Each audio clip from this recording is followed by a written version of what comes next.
Es para mí un placer enorme estar aquí con ustedes en esta ciudad tan preciosa y además guardo un buenísimo recuerdo de la vez anterior que estuvimos juntos. Y bueno, pues en aquella ocasión dimos un repasito así también a cómo eran los mecanismos o cómo se pensaba que eran los mecanismos de producción de las enfermedades neurodegenerativas de la retina y también hablamos en aquella ocasión de algunos de aspectos oftalmológicos, no solamente de fondo de ojos, sino también electrofisiológicos.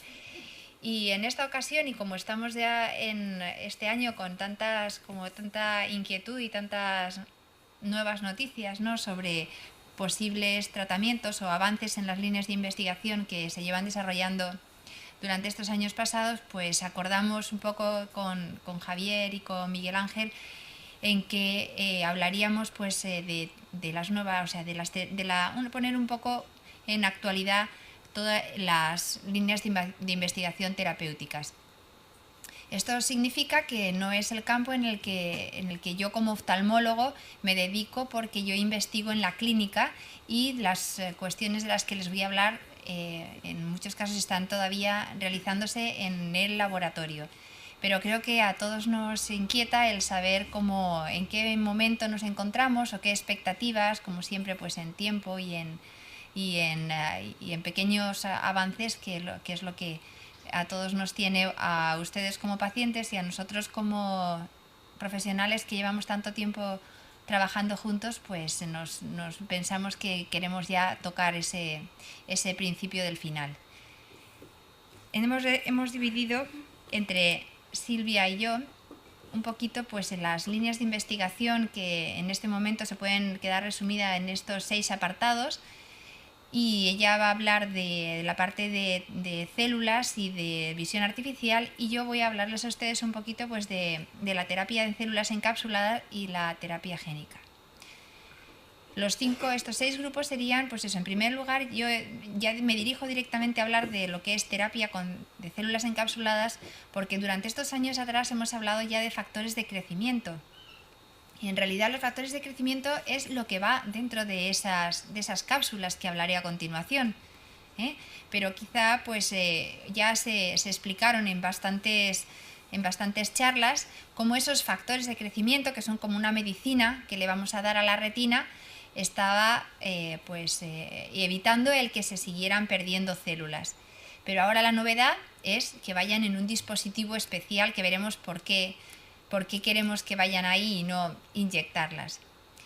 El segundo grupo de líneas de investigación es la terapia génica, que ya explicaremos que ya ahí estamos metiéndonos en los genes, ya no estamos hablando de medicinas pinchadas, sino estamos hablando ya de las mutaciones. Luego la parte de células, pues ya se pueden imaginar que nos referimos por una parte a las células madre y por otra parte también a lo que son el trasplantar células de retina de embrión ya veremos en qué fases dentro del ojo del paciente. Y luego, bueno, pues un poquito de tratamiento farmacológico y por último todos los dispositivos de visión artificial. Y todas estas líneas de investigación, que ya no son tan de investigación solamente, sino que de verdad están más cerca ya casi de posible tratamiento en pocos años, pues son importantes porque cada uno de ustedes se encuentra en una fase diferente y por tanto no todos los tratamientos van a ir encaminados a todo el mundo. Por eso estos años de andadura que han sido duros, porque ha habido que pasar por las consultas de oftalmología muchas veces con poco interés por parte de los oftalmólogos, pensando en que no hay tratamiento que ofrecer, también a veces con desidia incluso por los propios pacientes, pues que no quieren ir, muchos familiares que ya están diagnosticados de hace mucho tiempo, aunque haya generaciones jóvenes que les digan, hombre, pero ve, porque así se sabe cuál es el tipo de herencia, pues no quieren ir, y entonces ha sido una época dura y que podemos pensar, pero ¿ha valido de algo? Pues sí, porque lo importante es precisamente el que cada persona tiene un tipo de enfermedad, que ya hemos agrupado, al principio se hablaba todo retinosis, ahora ya estamos mucho más familiarizados con los tipos de retinosis, con coroideremia, Stargardt, distrofías con los bastones, y ese ponerle el apellido que se ha hecho en las consultas, en las que ha sido eso, pues un poco molesto, el ir tanto al paciente o tanto al oftalmólogo, ha valido para que el genetista pudiera buscar la mutación. Y entonces, hoy, gracias a Dios, ya hay muchos pacientes que tienen su mutación buscada, lo cual quiere decir que la parte de los tratamientos que necesitan el saber la mutación, pues ya están en primera línea, y otros se sabrá en menos tiempo. También nos ha valido todos estos años de andadura juntos para poner a punto las pruebas, los test que nos van a poder valorar este tipo de enfermedades y en qué grado. Pues el electroretinograma, cuando yo empecé a hacerlos, en el 90, todos eran abolidos, porque ¿quién venía a hacerse el electroretinograma?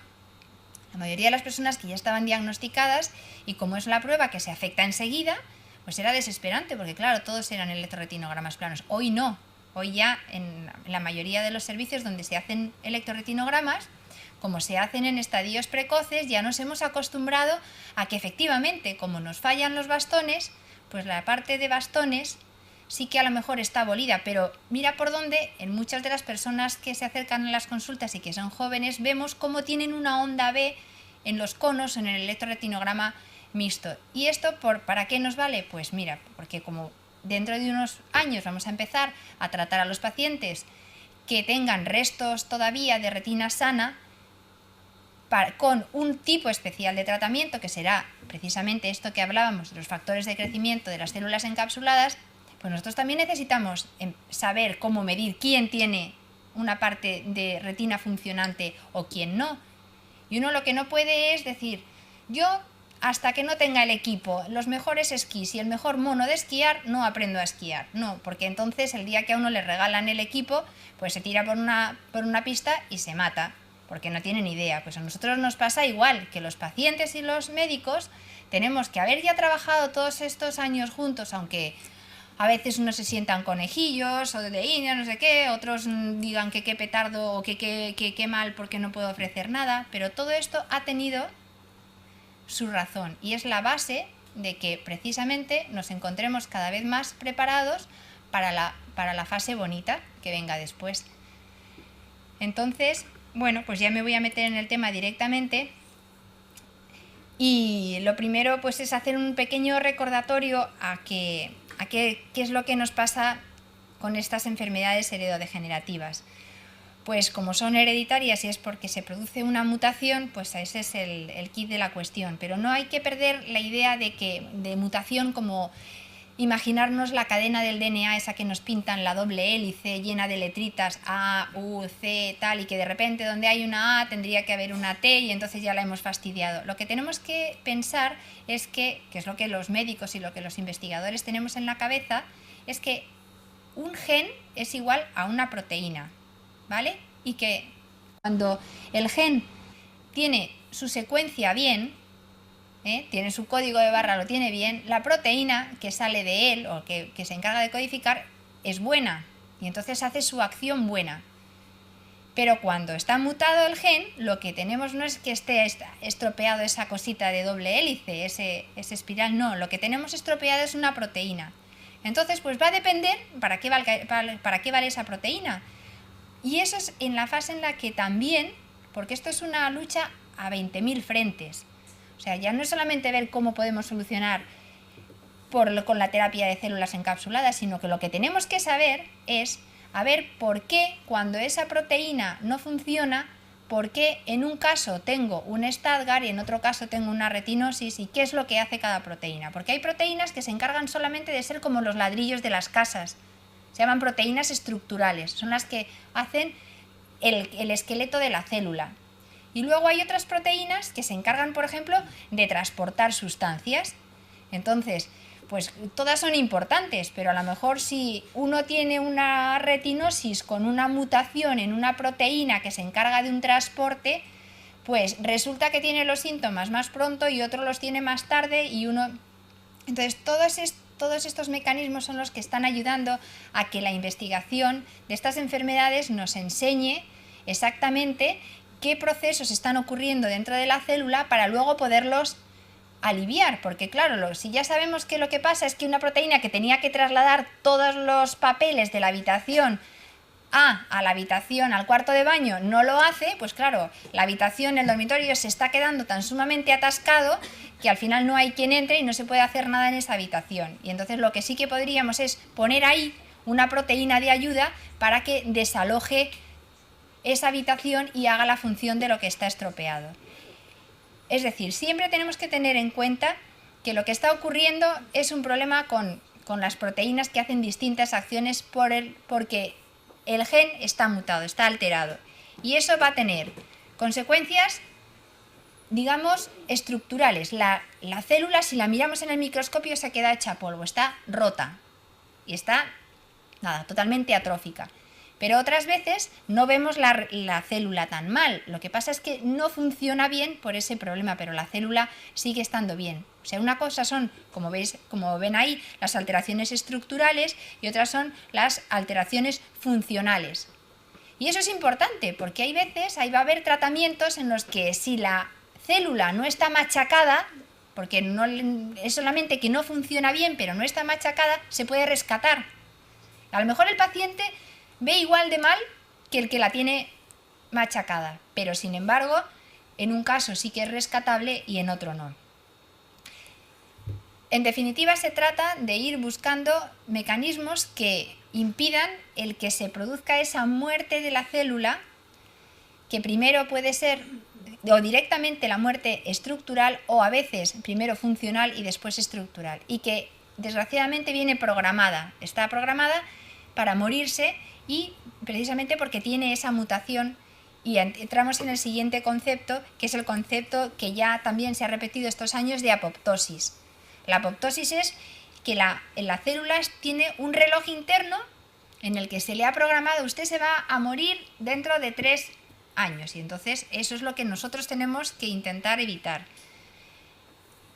Esta cosa que podría parecer siempre mala, no siempre es mala. La apoptosis la necesitamos en el organismo para regenerar unas células. En las especies animales también la necesitan. En la escala animal hay unas interdigitaciones entre los dedos que si no desaparecieran, pues tendríamos los dedos como con una membrana entre ellos. O sea, hay una serie de apoptosis que son buenas, pero las que son malas por estas mutaciones son las que tenemos que evitar. Y esta apoptosis es distinta en muchas ocasiones, incluso teniendo la misma mutación, el aspecto que tiene el fondo de ojo es diferente. Y por otra parte, como el fondo de ojo o como otras alteraciones en las pruebas que hacemos en la consulta no hay tanta variedad, a veces nos confunde porque tenemos el mismo resultado siendo distintas enfermedades. Esto lo único que va añadiendo es un poco más de dificultad a todo lo que les estoy explicando. Es decir, las anomalías bioquímicas diferentes pueden producir el mismo daño retiniano y a veces mutaciones, por ejemplo, como en rodopsina, que está solamente en los bastones, sin embargo puede producir la muerte en los conos. Pues una de las maneras que tenemos, y ya entramos en el tema de las terapias de células encapsuladas, para impedir o para retrasar o para frenar la apoptosis, son los factores de crecimiento. Y este tipo de tratamiento sí que va a ser independiente de la mutación. La mutación la vamos a necesitar para la terapia génica, pero aquí la apoptosis es un mecanismo común a todas las células y este factor de crecimiento es como la aspirina. La aspirina lo mismo nos quita un dolor de juanetes que un dolor de muelas y sin embargo están producidos son por cosas diferentes. Pues los factores de crecimiento nos van a valer lo mismo para una retinosis de comienzo precoz que a lo mejor para una retinosis autosómica dominante o para también una distrofia con los bastones. Hay de muchos tipos y el que está ahora mismo, del que más oirán hablar es el factor neurotrófico ciliar o CNTF, porque es el que se está utilizando en la terapia de células encapsuladas, pero también hay otros como el BDNF, que es un factor derivado del cerebro, o también otro de los fibroblastos. Entonces, este fármaco, esta medicina, para que sea eficaz y pare la apoptosis, resulta que hay que meterla en el ojo. No se puede ni tomar en pastillas, de momento, ni tampoco pinchar. ¿Qué pasa? Que el ojo, claro, no podemos estarle pinchando cada 2 meses, que es lo que a lo mejor le dura el efecto, porque tendríamos desprendimientos de retina, tendríamos endoftalmitis, tendríamos fibrosis preretinianas. Así que la solución que se ha encontrado es la de meter ese factor de crecimiento en unas cápsulas. Pero claro, si nosotros metemos como en una cápsula de, pues no sé, de Clamoxil, metemos un poquito de factor de crecimiento y eso lo dejamos ahí en el ojo, pues cuando se gasta habría que volver a poner. O sea, está mejor que el ir pinchando cada 2 meses, pero bueno, también se gasta. Entonces la solución es, dentro de esa cápsula, en lugar de meter lo que es el fármaco, meter unas células vivas que se encargan de fabricar el fármaco. O sea, la idea es genial. Claro, o sea, si tenemos dentro de la cápsula unas celulitas que están haciendo justamente la medicina que necesito, es tener la fábrica dentro de casa. Pero claro, esa cápsula tendrá que tener algo de especial, o unas puertas para dejar salir a esa medicina, o cómo se hace. De repente me toco el ojo, se abre la puerta y sale. Bueno, pues esa cápsula es una membrana semipermeable que permite la liberación continuada y controlada de esa sustancia que están produciendo esas células. Entonces voy a hablar un poquito del fundamento de la terapia con células encapsuladas, que ya vamos a saber que lo que hay en esas cápsulas, terapia es tratamiento con células, porque lo que hay dentro de la cápsula son células y van como en un submarino. Voy a hablar de los fundamentos y ya, aunque sea un tema que no lleva muchos años, tiene casi su pasado, su presente y su futuro. El fundamento lo acabo de decir, solamente me queda decirles que se trata de células de epitelio pigmentario humano. No son unas células del páncreas ni células de la piel, son células de epitelio pigmentario que genéticamente se han modificado y son capaces de secretar este factor neurotrófico ciliar. Hay muchos factores de crecimiento, los hemos visto, y ahora este es el que se ha elegido, pero si para determinadas enfermedades fuese mejor otro, pues habrá que modificar las celulitas estas para que produzcan otro factor. Y aquí tenemos lo que es la cápsula, que es eso, pues como un pequeño submarino, que son 10 milímetros, o sea, es que es muy pequeñito. Y este es un corte del ojo.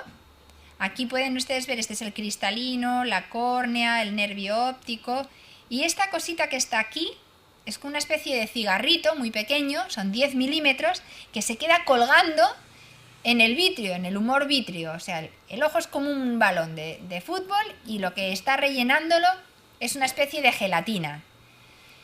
Y en la parte, digamos, en lugar de dejarlo colgando muy de atrás, se deja colgando en la parte un poquito más de delante, que no la vemos. Esto el paciente no lo va a ver, porque está en una zona que casi es retina ciega. Y además está en una zona donde no se desprende la retina, porque ahí está pegada especialmente, y entonces se queda ahí colgando y va liberando al vitrio todas las sustancias.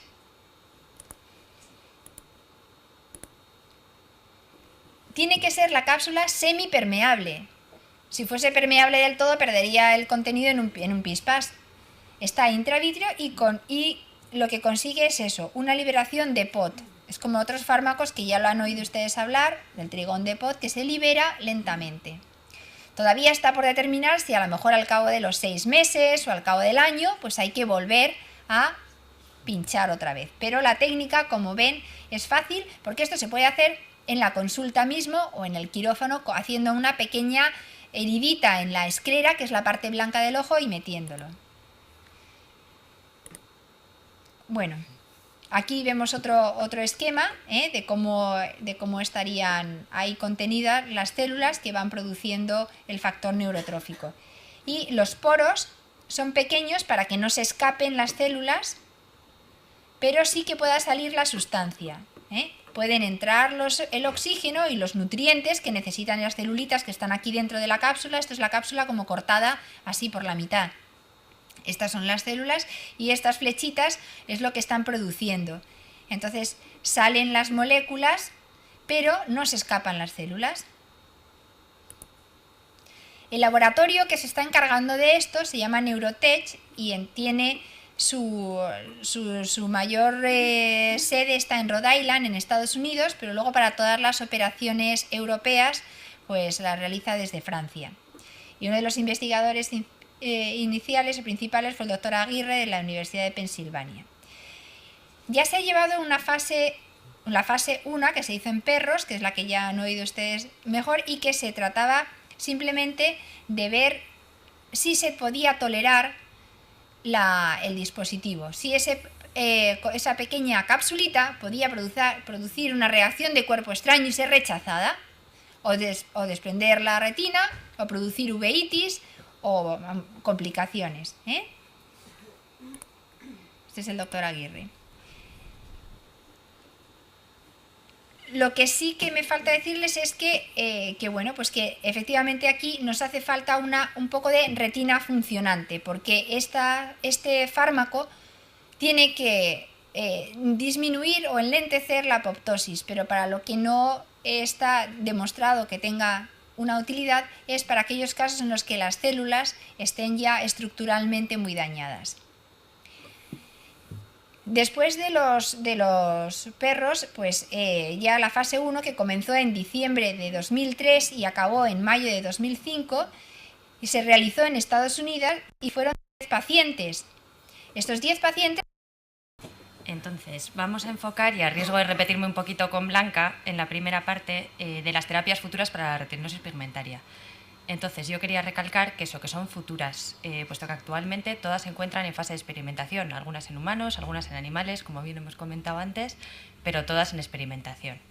Entonces, las posibilidades, por resumirlas un poquito, igual que ha hecho Blanca, serían la terapia génica, la terapia con células encapsuladas, con células madre, el trasplante ya de capas de la retina y microchips. Entonces, yo voy a hablar de las 3 últimas, porque las otras 2 ya ha hablado Blanca. Entonces, vamos a resumir un poquito la fisiopatología de la retinosis pigmentaria. Entonces, aquí en esta diapositiva, no sé si se me va a oír, vemos un poquito la estructura del ojo. A ver, bueno, también, sí es verdad. Vemos un poquito la estructura del ojo, la córnea, el cristalino y la retina. Entonces, la alteración que se produce en la retinosis pigmentaria está en la retina, y concretamente si vemos una sección de la retina, que aquí la vemos de dentro hacia afuera, estaría aquí, en los fotorreceptores, las células que captan la señal luminosa y que la transforman en un estímulo eléctrico que luego viaja por las células bipolares, las células ganglionares y por las raíces del nervio óptico hasta el cerebro. Entonces, lo primero que se produce es la muerte de los bastones. Aquí estarían representados los conos en color y los bastones en oscuro, que son los responsables en principio de la visión nocturna. Entonces, ¿por qué se mueren los bastones? A pesar de que las 2 exposiciones son sobre terapias, es simplemente avanzando un poco lo que podrá ser el futuro. Por supuesto que hay también cosas que tratar en los pacientes con enfermedades neurodegenerativas, O sea que actualmente tratamos a aquellos que tienen glaucoma, operamos a bastantes de cataratas. La cirugía de cataratas se ha hecho muy mínimamente invasiva, de manera que también proporciona buenos resultados a aquellos en los que está indicada. Algunos pacientes que presentan queratoconos ha habido que hacerles trasplantes de córnea, y bueno, yo creo, y me gusta insistir siempre que tengo la oportunidad de hablar tanto con pacientes como con oftalmólogos, que los ojos de las pacientes con enfermedades degenerativas de la retina además necesitan gafas como todo el mundo, hay que tomarles la tensión, etcétera, etcétera, y que entonces son pacientes no solamente como el resto, sino más especiales, por lo que deben tener un seguimiento al menos anual. O sea que sí que hay cosas que hay que tratar y que se están tratando. A ver, sí, dígame. Díganos. Muchas gracias por su conferencia y la felicito. Tengo una pregunta. Para los pacientes que tienen alguna de estas enfermedades como retinitis pigmentaria, ¿qué pasos deben seguir para poder insertarse en alguno de estos programas de manera que cuando ya se puedan aplicar aquí estén ya catalogadas y estén bien identificadas para saber el camino que deben seguir en cualquiera de estas terapias? O sea, ¿a dónde se tendrían que dirigir? ¿Con quién tendrían que hablar? Bien sea en el Hospital de Cruces o bien sea en algún otro sitio para estar preparados al próximo paso. Bueno, yo creo que en este momento también hay un cierto movimiento en el sentido de organizar mejor la asistencia a los pacientes con este tipo de enfermedades. Creo que la concienciación de que los estudios de genética son imprescindibles se ha estado realizando estos años, de manera que así como para la oftalmología se considera que pueden ser vistos en sus centros de referencia y que es el paso que hay que seguir, el paso normal, es decir, él tiene que ir a su oftalmólogo, del oftalmólogo al hospital de referencia, y entonces una vez en el hospital de referencia el oftalmólogo, bien porque espontáneamente lo diga él o bien a instancias del paciente, sí que debe ser remitido a un servicio de genética. Si existe en su hospital, pues bien, y si no, pues es obligación del oftalmólogo el remitirle a alguno de ellos. Y lo ideal será cuando dispongamos de, por así decirlo, unidades de oftalmogenética, unidades de referencia en el que podamos ir centralizando los pacientes. Mientras esto no suceda, porque no siempre se puede tener en ese trabajo común o la facilidad de ser trasladados el paciente, sobre todo, como les digo, desde el punto de vista oftalmológico, puesto que pueden ser las exploraciones que se le realizan en esos centros de referencia, en principio podrían estar disponibles en otros hospitales y por tanto no derivarse fácilmente el paciente. Mientras esto no llega, yo creo que lo que sí que hay que hacer es el acudir por la vía normal, y que una vez que son vistos en genética, los servicios de genética suelen recopilar la información clínica que hace falta para catalogar bien al paciente. Entonces, si el paciente no está bien estudiado desde el punto de vista clínico, se le va a pedir más exploraciones. Por ejemplo, si no tiene un electroretinograma o el resultado es contradictorio o hay algo dudoso, normalmente el genetista suele pedir más información. En esos casos, a veces, los pacientes, si ya se salen de lo que es una clínica típica, sí que se pueden derivar a otros centros, pero quizá de este tema burocrático el que más nos pueda decir sea Javier. No sé si puedes ayudarles más que yo, porque... Sí, bueno, desde OCE sí tenemos, por ejemplo, hay un acuerdo con la propia Fundación Jiménez Díaz, que sea a todos los afiliados que quieren el tema de estudios y consejos genéticos, se ofrece ese servicio. Y también hemos dado pues esos primeros pasos que con Silvia, que está aquí del Hospital de Cruces, que como os ha contado ya han empezado a analizar algunos casos, pues que también es otra de las vías que se puede utilizar. Sí, nosotros nos ofrecemos, Claro. Quiero decir, cualquiera que quiera pedir una cita en el Hospital de Cruces, en el servicio de oftalmología, concretamente la sección de genética, que hay una sección aparte, que ya está establecida, lo puede pedir sin ningún problema, que se acepta, eso es a todo el mundo. Y al final todo se deriva al mismo sitio porque, como nos ha contado Silvia, va luego finalmente también a la Fundación Jiménez Díaz, sea por una vía o sea por la otra. Y luego ya cabría casi una tercera, que también es en el propio hospital de aquí de Aránzazu. Sé que la gente que lo está pidiendo pues hacen prácticamente lo mismo. Lo que también va unido a esto es deciros que de alguna manera la Fundación Jiménez Díaz recogería esta información y esas muestras de sangre, pero luego es un gusto ver que llevamos ya trabajando tantos años en lo que es la red que se llama RedNet, que son realmente 6 centros en toda España, hay 2 en Barcelona, Sevilla, la FEDE Valencia y Vigo y nosotros, y entonces de alguna manera las patologías también se reparten. Es decir, si un paciente, uno de ustedes con el síndrome de Usher es explorado por Silvia en el Hospital de Cruces, su sangre va a parar a la Fundación Jiménez Díaz. Es posible que a su vez sea remitida a Valencia, donde se estudian expresamente el síndrome de Usher. Todas estas técnicas de de genética son muy costosas el montar para una sola enfermedad.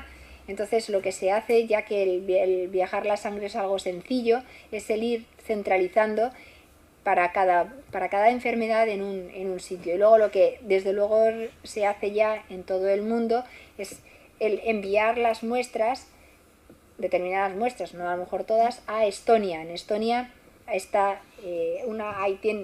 tienen una técnica que se llama microarray, y que, para que lo entiendan, es un chip en el que están descritas todas las mutaciones que se conocen hoy día en el mundo. Es decir, si hay un japonés que mañana describe una mutación nueva para la enfermedad de Stargardt o para la amaurosis congénita de Leber, entonces la manda y dice, he descubierto esta mutación, y entonces se incorpora en ese chip. De manera que mañana, si alguien de Canadá manda la sangre a Estonia, ya esa sangre pasa y todas las mutaciones que se saben, que están ya descritas, se analizan. De manera que es como una especie de análisis grueso que luego ya, si dentro del resultado del microarray se encuentra que ha habido una mutación, después se hace una secuenciación directa, se hace ya manualmente el comprobar esa mutación. Pero es un método muy rápido, muy fiable y muy sensible, que ha sido un avance enorme, y que eso nos une en el mundo, nos une en esta globalización. Y por último, que además de tener RedNet, que son los 6 hospitales que iban trabajando juntos en España desde hace tanto tiempo, también ya en España estamos trabajando con Europa en lo que es EVI GenoRed, que es similar a lo que es en España, pero a nivel europeo.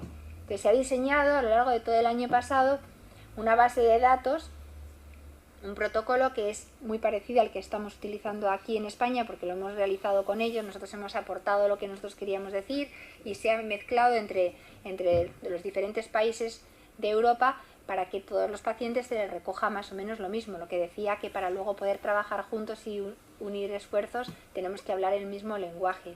Entonces ese otro nivel también creo que es muy interesante que también lo conozcan, porque, por ejemplo, casos de Bardet-Biedl en España podemos a lo mejor tener, pues yo que sé, 5 o 6, pero si 5 o 6 hay en Inglaterra y 5 o 6 hay en Suecia, al final toda la información que vamos a poder sacar de todos esos genes del Bardet-Biedl va a ser pues mucho mayor que si trabajamos por separado. Entonces, bueno, yo creo que lo más sencillo es utilizar esta oportunidad tan grande que Silvia ofrece de poder explorar a los pacientes, y luego la sangre pues irá viajando, cuando se gasta se pide más, y entonces uno da un poquito más de sangre y viaja sin que nosotros tengamos que andar desplazándonos. También esperemos que poco a poco puedan ir viajando también las imágenes, los fondos de ojo. Muchas veces les hacemos fotografías con el interés de poder discutir entre los genetistas y los oftalmólogos si se trata de tal cosa o de tal otra, sin tener que molestar al paciente continuamente dilatándole. Nada más. Otra cosa, ¿a qué edad se puede hacer un electroretinograma a un niño? Pues se puede hacer desde en cualquier edad. Entonces, lo que pasa es que hacer un electroretinograma a un bebé, si es muy pequeñito, no es muy difícil, porque incluso con algún supositorio o alguna medicina esta de sedarle se puede hacer. Si ya entramos en la fase de los 2-3 años, ya sí que es mucho más difícil, muchas veces necesitan sedación más importante.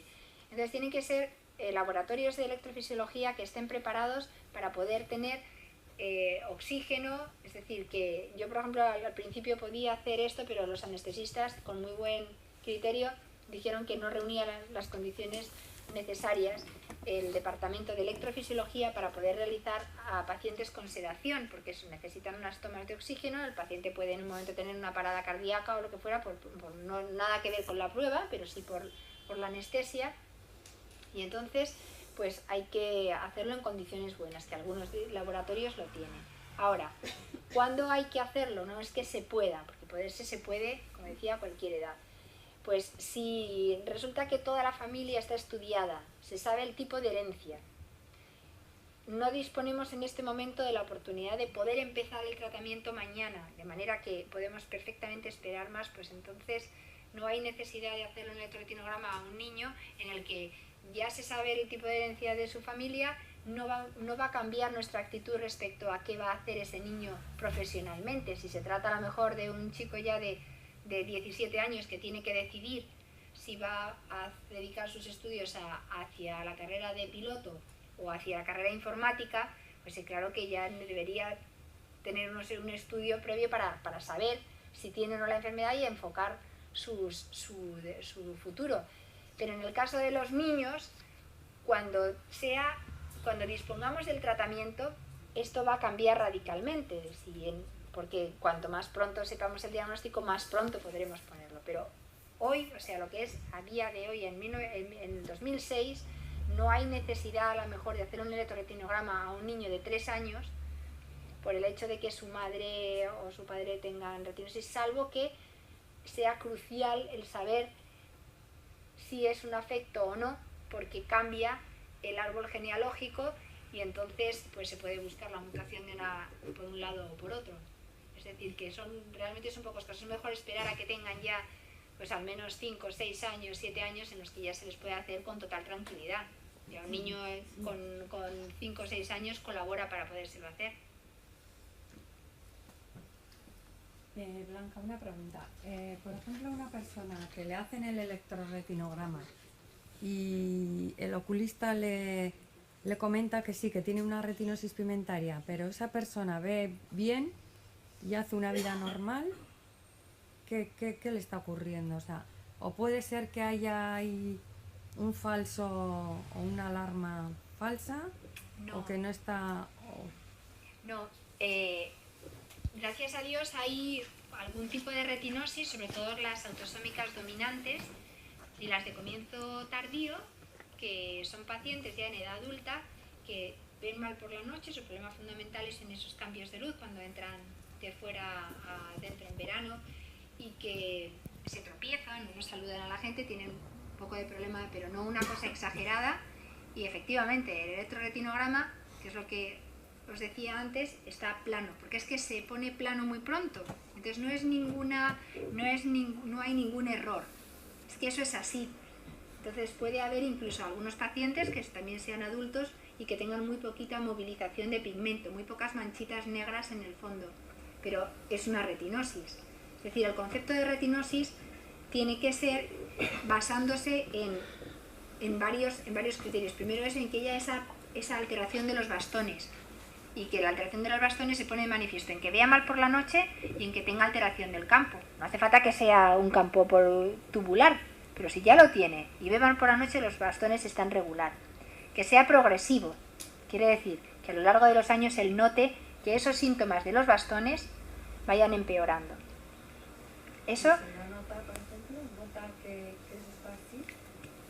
Conduce y hace una... Hay que echar vista un poco más atrás, porque los oftalmólogos cuando hablamos con vosotros nos damos cuenta de que es una cosa tan sumamente lenta, tan despacito en el día a día, y que además muchas veces estáis conviviendo con personas igual desde toda la vida, que no lo podéis apreciar. Pero si hay preguntas concretas, yo le digo, a tu hijo cuando se le caía el chupete lo cogía enseguida, porque un niño cuando se le cae el chupete y ya tiene 2 o 3 años lo encuentra, y hay niños que no. O encendía las luces continuamente, los niños no van encendiendo muchas veces las luces. Entonces son pequeños detalles que si hacemos unas preguntas como muy seleccionadas y comparándolo con otras personas, lo que a vosotros os parece completamente natural no lo es tanto. Y entonces esa progresión a lo mejor no la ves, pero sí decías, no hombre, yo antes iba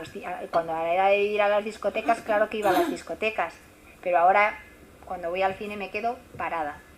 Entonces tú dices, es que yo no he notado progresión, pero si yo te pregunto, ¿ibas a la discoteca y no tenías problema? Y ahora vas al cine y sí los tienes, ya ahí ves que ha habido una progresión. Muchas veces las progresiones son tan lentas, gracias a Dios. O sea, que esto es una maravilla, pero solamente os digo que el criterio, cuando uno tiene que decir si es una retinosis o no, no hace falta que haya manchitas en el fondo de ojo, no es un criterio necesario. A mí me pueden diagnosticar de retinosis sin tener pigmento, porque no es imprescindible, la definición de retinosis no lo exige, ¿vale? Pero sí me exige que tenga los bastones mal, es decir, que o el campo o el electro o la visión de la noche estén mal. Y que además sea progresivo, porque hay una enfermedad que se llama ceguera estacionaria congénita, ceguera nocturna estacionaria congénita, que son pacientes que ven mal por la noche, pero siempre, y siempre igual. Y su campo no empeora, pasan 20 años, pasan 30 años, siguen viendo fatal por la noche. Es otra mutación, pero el campo se queda igual y en el fondo no aparece ningún problema. O sea que el carácter progresivo, aunque sea muy lento, gracias a Dios, o sea, y eso, el que se note muy poquito, no es que se haya confundido el oftalmólogo. Nos confundimos muchísimo porque hay muchísimas enfermedades, o sea, hay diagnósticos que hacemos mal, vamos, multitud de veces, pero que ese tipo de paradojas no